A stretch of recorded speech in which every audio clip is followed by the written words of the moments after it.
This message brought to you by Chicanos por la Causa. Hi, I'm Tomas Duran. Welcome to this episode of LA Boulevard News.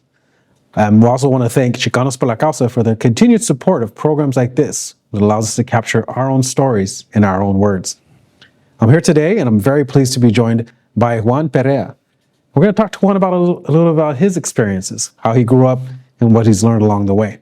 So Juan, thank you for sitting down with us. Tomas, thank you so much for having me be here.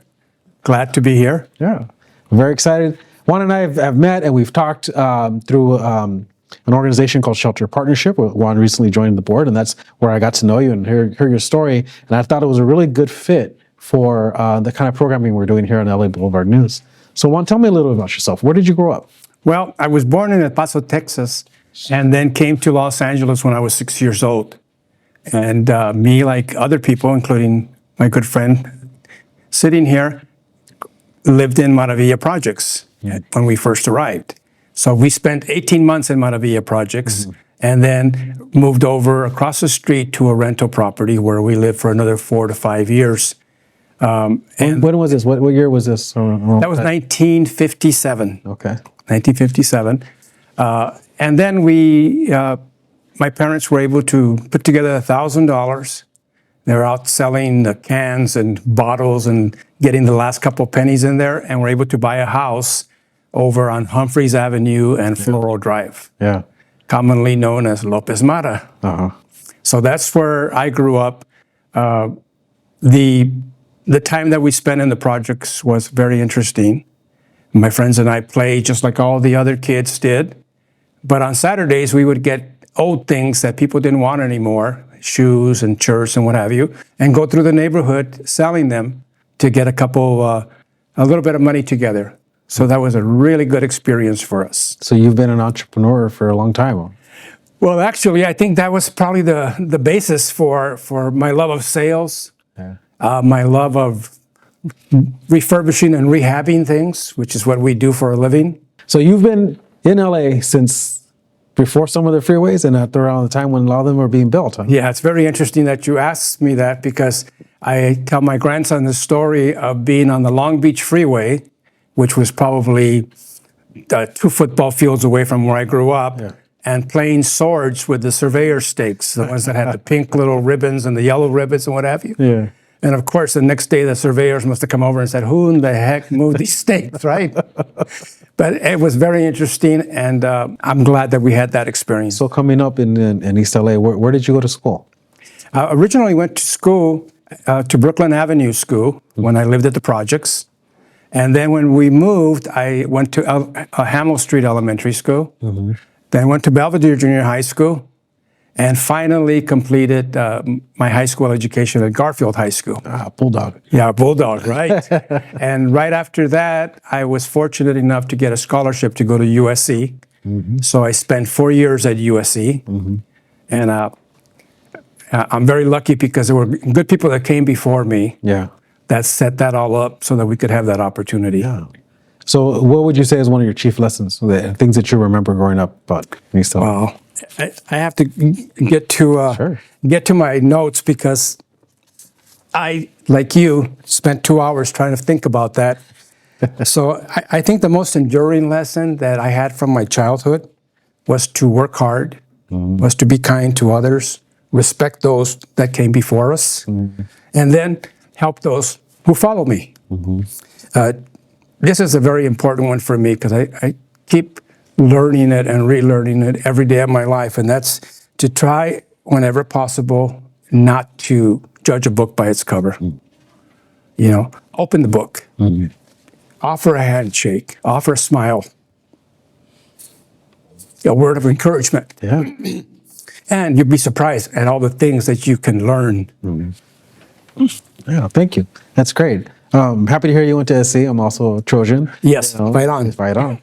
My counterparts in Arizona like to tease me about that, but the SC network is strong, and it's vast. So you were there then in the 60s, maybe early 70s? I was there in 1969 Okay. through 1973. Oh, that was a very interesting time. They were very interesting times. Yeah. Tell me about after SC. Where did your career and your path take you? Well, I received a bachelor's at SC, and I had hopes of going to law school that were interrupted by a divorce. So I went to work for Xerox Corporation in Encino, California.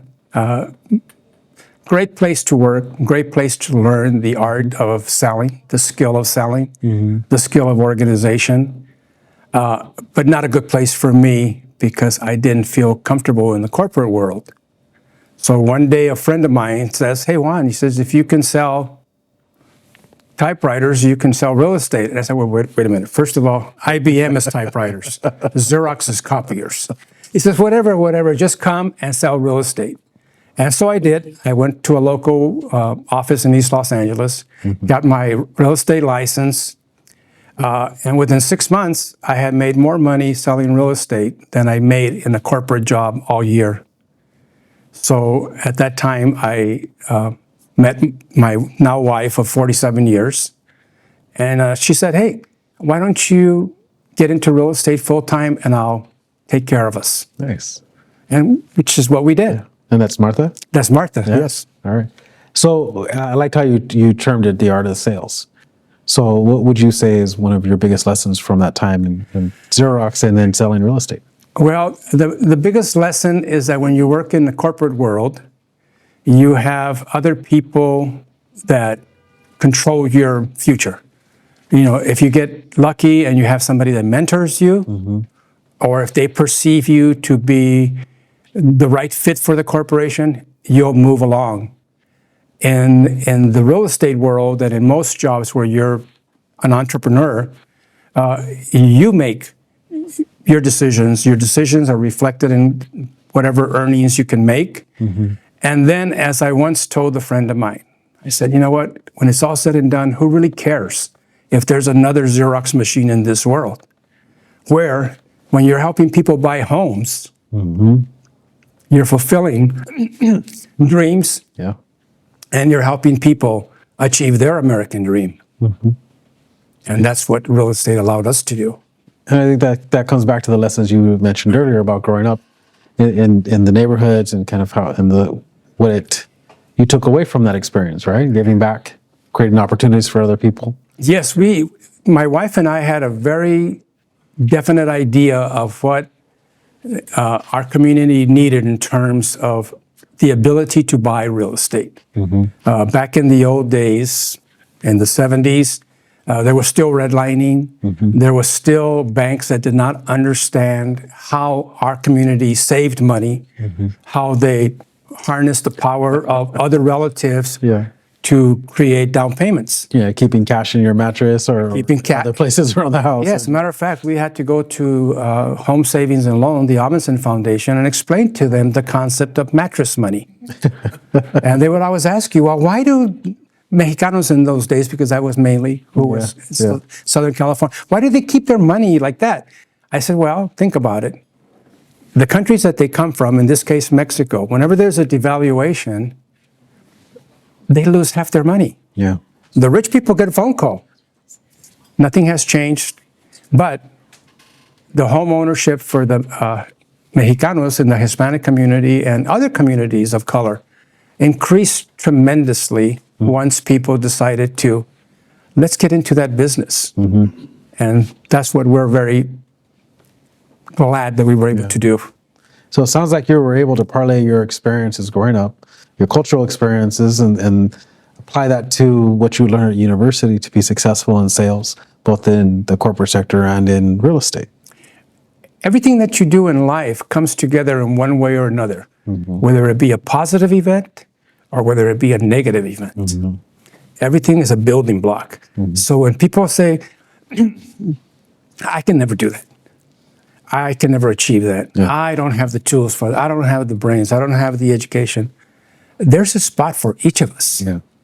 Everybody can do and make their dreams come true.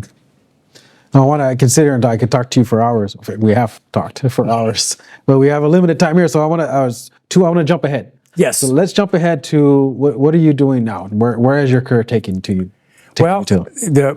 The original real estate career involved having an office and then closing the office when the interest rates reached 20%, and then becoming a two-person operation, my wife and I, and continuing to invest and taking our first $1,700 that we had to scrape together, just like my mom had done many years before, and bought a property, and then a second one, and then a third, and then just, it's synergy. Yeah.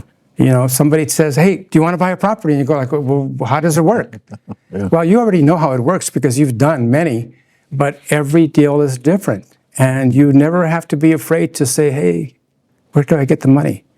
A lot of my clients got the money from their compadres. A lot of them got it from their church groups. A lot of them got them from other organizations. And frankly, a lot of them got a little bit of money from us because we were always ready to help out wherever we could. So that's the way we parlayed our $1,700 into a very nice life. So, Juan, as you look back and you talk to your kids and your grandkids about your experiences in your life, what is maybe one or two of the things that you really want to stand out as your legacy? Well, my children already know it. And now I'm trying to get my grandchildren to understand and capture the essence of when you give your word, you keep it in a nutshell. Yeah, that's it. That's it. Well, Juan, I very much appreciate you coming down and taking time out of your day to join us here and to sit for the interview. I want to thank Gil and his team for making this all possible. And we look forward to bringing you more stories like this in our own words about our own community.